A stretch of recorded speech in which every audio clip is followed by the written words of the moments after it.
Showtime Moment 2 is a Trustmaster Ambassador.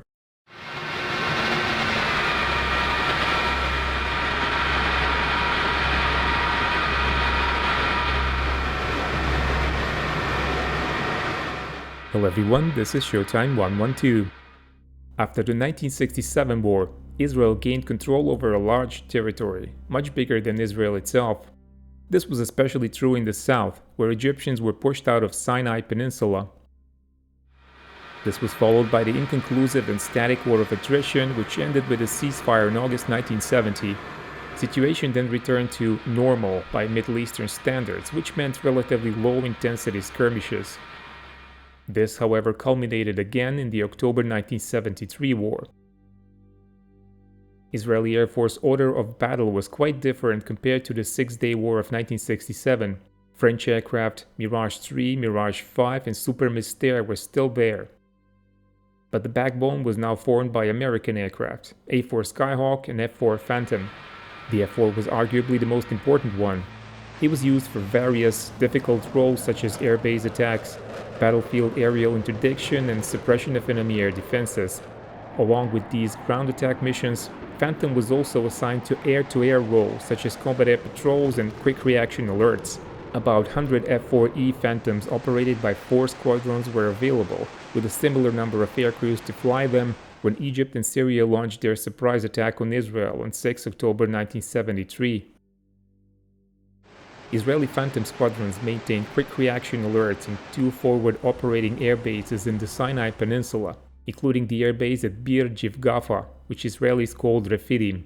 Both of these air bases, along with many other Israeli positions, were subject to Egyptian airstrikes, which resulted in dogfights and aerial victory claims by Israeli pilots over aircraft and even one anti-radiation missile.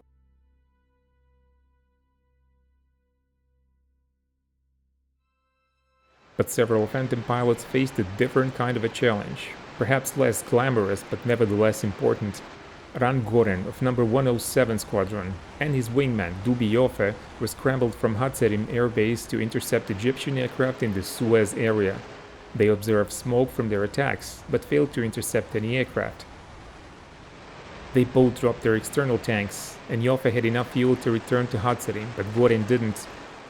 He wasn't worried, as he planned to land at Refidim, the forward operating base in Sinai. However, the airbase controller replied that the base had been bombed and landing was impossible. After Goren's insistence, he was directed to land on the parallel runway, which was apparently less damaged. Goren landed successfully.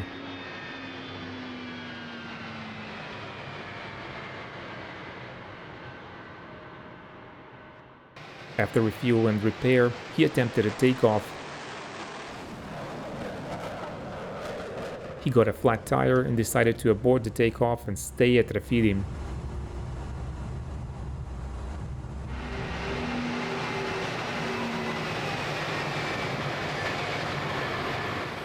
Goren then formed an improvised quick reaction alert pair by taking another Phantom belonging to No. 119 Squadron and pairing it with a Nesher which happened to be there. This asymmetric pair was scrambled at about 5:45 p.m. They were led by GCI against a formation of 12 Egyptian Mi-8 helicopters carrying commandos. As Israeli forces were stretched over a vast territory of Sinai, Egyptians decided to exploit the situation by launching helicopter-borne commando raids. At that moment, most Israeli units were busy fighting at the front lines and reservists hadn't been yet organized. This meant that the Israeli rear sector was almost unprotected, and Egyptian commandos could create havoc among supply lines and reinforcements. Israeli fighters were the only thing which stood in their way. But shooting down helicopters isn't as easy as you might think. Flying low over desert, they were virtually immune to missile attacks, as Phantom's radar couldn't achieve a lock, and sidewinders were ineffective against low-flying targets. This only left Israeli pilots with their guns to shoot the helicopters down. Low light conditions at dusk made spotting difficult, and low target speed made the selection of a proper attack method uncertain. Helicopters could be attacked either with the gun sight in gyro mode for aerial targets or fixed mode for ground targets. And if you play flight simulations and need that extra precision and feel for tasks such as attacking helicopters with your gun, you can try the new Thrustmaster joystick base. Even its name is flexible and adjustable. You can call it AVA, AVA or AVA. All these names work. Thrustmaster sent it to me free of charge in exchange for an honest review. AVA is a step up compared to the older Warthog HOTAS base, which offered no simple way of adjustment. AVA, on the other hand, comes with replaceable springs, cams and masks, and all the adjustment is quick and easy. For example, spring tension can be regulated by a key which comes with the base in a matter of seconds. You just insert it in the appropriate hole and rotate it. Replacing cams and springs takes minutes. There are 3 sets of springs, hard, medium and soft. Cams come in 2 sets, jet and aero. The former are better adapted to military jets, while aero cams are suitable for civilian aviation. AVA is fully compatible with both legacy and future Thrustmaster products. Hornet or Viper/Warthog stick can be fixed just as easily as before. You can even use the old Warthog plate. Let's see how different setups work in case of the video you're currently watching. The Israeli Phantom pilots faced a large number of commando carrying helicopters, and their missiles were useless, so they had to shoot them down with their guns. In my first try, I will use the default hard springs and jet cams. A miss, but more because of bad deflection judgment. A hit, but kind of a lucky shot. A hit. The best hit so far. A hit, but a near ground collision. Now we'll try a different setup with soft springs. I missed the first one again, probably because I couldn't make up my mind which one to attack. This is a difficult shot, but it was a hit in the end.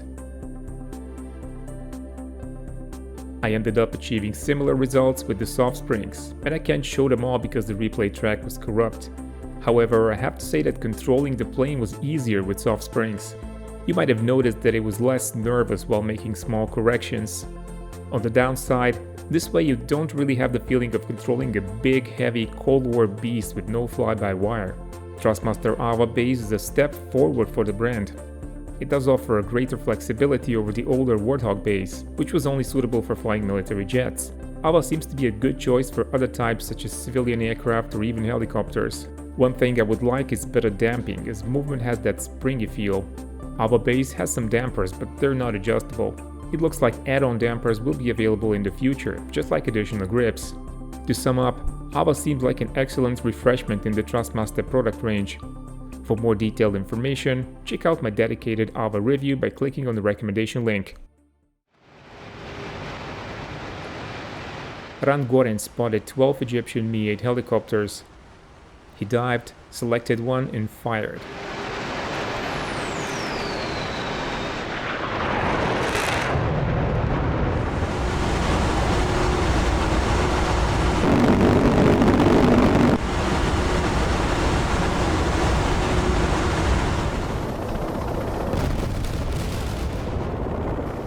He missed. Goren attacked again with his sight in gyro mode.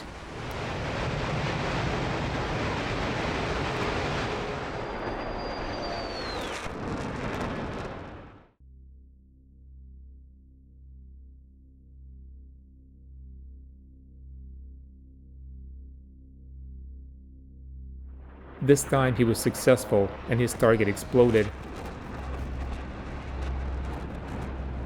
He couldn't return to Rafidim airbase as they were not equipped for night landing, so he returned the Phantom to its owners, number 119 Squadron at Tel Nof.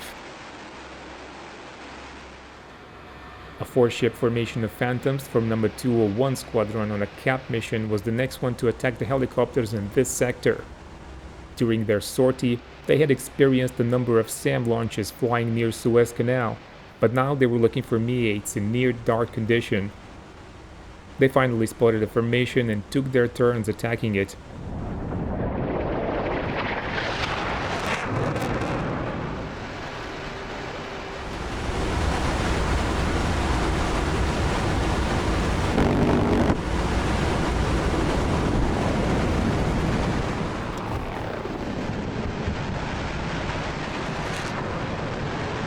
Ben Ami Perry was credited with shooting down 3 Mi-8s.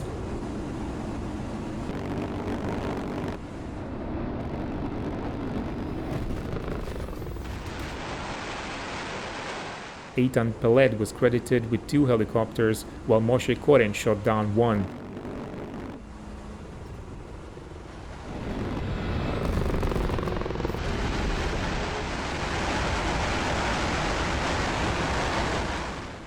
Another pair of Phantoms joined the fight, and Yonatan Ophir was credited with shooting down 1 helicopter and damaging another.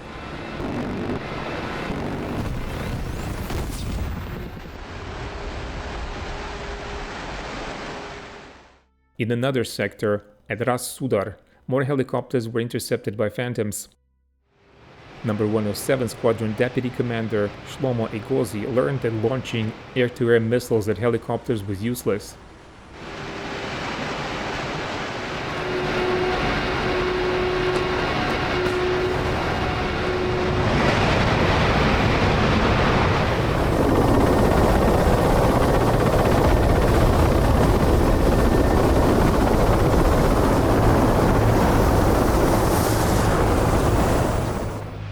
He soon switched to the 20mm cannon and shot down no less than 4 Mi-8s with it.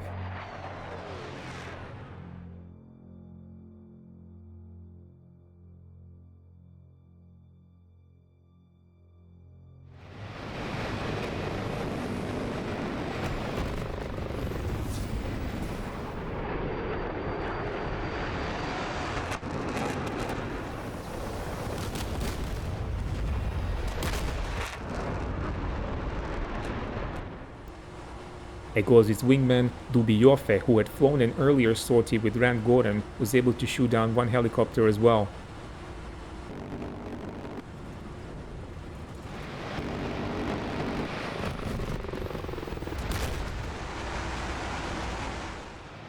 For his final victory, Shlomo Egozy resorted to a rather unusual method.